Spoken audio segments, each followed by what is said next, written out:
Olha, nós não podemos negar. As decisões judiciais do Supremo Tribunal Federal têm prejudicado e muito o andamento dos trabalhos da comissão.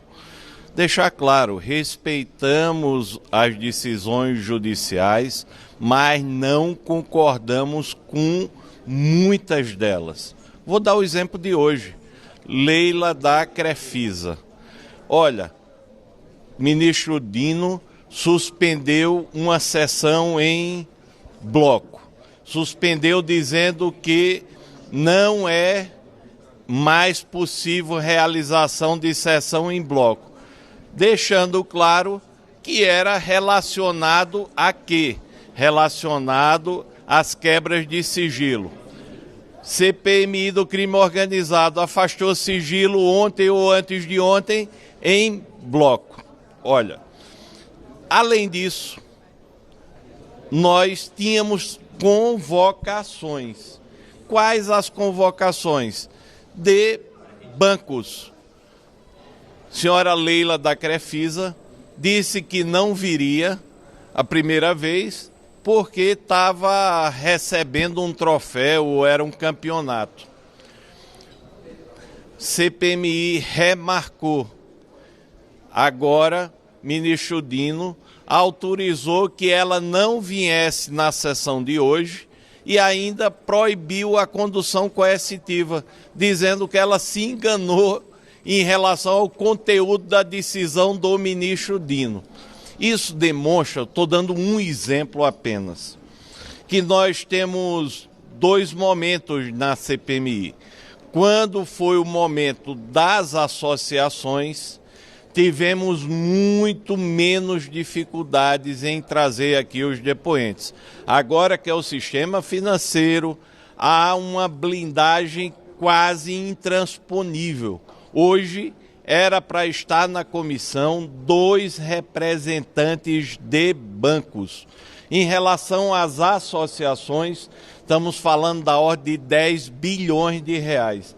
Em relação ao sistema financeiro, com a CTs e retirada de recursos para consignado de aposentados e pensionistas, nós estamos falando da ordem de mais de 400 bilhões de reais que estão sob escrutínio. E não é possível que a CPMI não possa realizar o seu trabalho.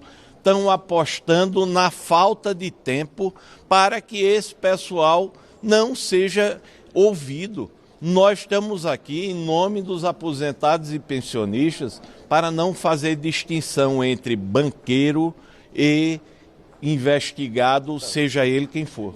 Deputado, eu estou ao vivo no Jornal da Manhã da Jovem Pan e agora os depoimentos eles não vão ter mais, hoje inclusive o da presidente da Crefisa, mas vocês vão votar quebras de sigilo, entre eles requerimentos relacionados a Marta Graeff, que é a namorada do Daniel Vorcaro. Qual a importância de ouvir a Marta Graeff nesse momento? Olha, a importância eu falo daqui a pouco, mas tem requerimentos, por exemplo, para convocar o proprietário da JF da minha autoria, que tem relação com a investigação. Ou seja, tem requerimentos muitíssimo importantes.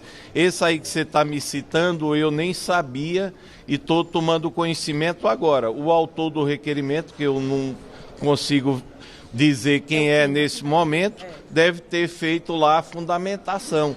E é legítimo que isso seja discutido. Mas, falando de forma genérica, essa senhora, ela manteve um relacionamento, o que é natural, com uma pessoa investigada. E nesse relacionamento viveu situações que interessam a investigação. Quando fala, por exemplo, do encontro do senhor Vorcaro com várias autoridades da República. Quando ele disse que esteve em Brasília, estava muito chateado, porque saiu daqui achacado. Foi pedido. Não, ninguém quer saber quem namora com quem, nem nada disso, não. O que a gente quer saber... É exatamente isso. Nós queríamos saber, primeiro, a quem Vorcaro pagou propina. Vorca não deixaram o Vorcaro vir. Então nós temos que ir ao entorno dele para esclarecer. Quem achacou Vorcaro, Marta Graeff sabe. A grande dúvida é porque, já falando de relacionamentos, nós estamos falando de relacionamentos. A Marta Graeff tinha um relacionamento amoroso com Daniel Vorcaro, mas mostrou ali na conversa que ele também tinha relacionamentos de amizade com as autoridades. Se vai chamar a namorada, por que não chama as pessoas que foram citadas pela namorada? Olha, eu acredito que várias outras pessoas do relacionamento estão citadas e que devem prestar esclarecimento. Pouco importa. Tem requerimento. Ciro Nogueira? Tem requerimento. Eu não sei dizer quais os requerimentos, mas tem requerimento de várias autoridades da República. Por mim, olha, deixar isso muito claro, por mim vem Ciro Nogueira ou qualquer outro parlamentar que tenha contas a prestar. Inclusive, eu não tenho... Para mim não tem problema nenhum. Eu acho que a CPMI não pode ter nenhum tipo de exceção. Não é porque fulano não está no requerimento que outra testemunha tem que ficar livre. É a mesma coisa dos bancos. Vem 2 bancos agora, mas os outros 8 têm que comparecer também. Se houver necessidade de ouvir qualquer autoridade da República, se for dessa forma, o primeiro a ser ouvido deveria ser o presidente Lula, que recebeu Vorcaro algumas vezes fora da agenda. Ou seja, vamos trabalhar com o mesmo grau de igualdade. Se toda autoridade que teve relação com o Vorcaro precisa comparecer, o presidente da República é a primeira autoridade que precisa estar presente. No meu caso da Marta Graeff, já vou fazer aqui. Vocês estão me dizendo que ela está com requerimento, não foi minha autoria. Eu quero saber delas muita coisa não, só quero saber uma coisa. Qual foi a autoridade da República que achacou Vorcaro e ele voltou muito chateado para casa? Relator, dá licença. O SBT News publicou hoje uma notícia a respeito da declaração de imposto de renda do Daniel Vorcaro, que chegou ontem aqui os documentos da CPMI. Não vi ainda. Sem problemas. Outros jornais já fizeram outras publicações informando sobre o crescimento patrimonial do Daniel Vorcaro, e entre essas publicações há uma informação sobre a transferência de 60 milhões dele feita à empresa que era utilizada para o pagamento daquela turma, sabe? Que a Polícia Federal investigou. Tem tanta turma em Brasília que eu não sei qual é. Que turma? A turma é o grupo. É o grupo intimidação de jornalistas e também dos 2 servidores do Banco Central. Queria saber se o senhor teve tempo para avaliar a declaração de imposto de renda dele, quais vão ser os próximos passos, quais são os destaques que a CPMI pretende dar às investigações nesse sentido? Olha, primeiro, Vorcaro é mais um banqueiro investigado na CPMI ou vem aqui como colaborador. No caso do Vorcaro, os passos estão adiantados porque não dá para dizer que ele é testemunha, ele é investigado mesmo. Os outros banqueiros nós vamos decidir ainda de acordo com os depoimentos. Então, assim, primeiro, o Banco Master interessa a investigação. Ontem eu estava fazendo uma análise de uma rede de lavagem de dinheiro que alcança 37 bilhões de reais, em que o Master se encontra diretamente com a fraude do INSS. Ou seja, você me pergunta em relação a esse grupo, primeiro que o grupo devia estar todo preso, não sei se o grupo está preso, porque essa ameaça foi gravíssima. Tanto ao jornalista foi gravíssima, quanto também à funcionária doméstica que foi mandado moer ela. Então o Vorcaro não pode sair da prisão, primeiro ponto.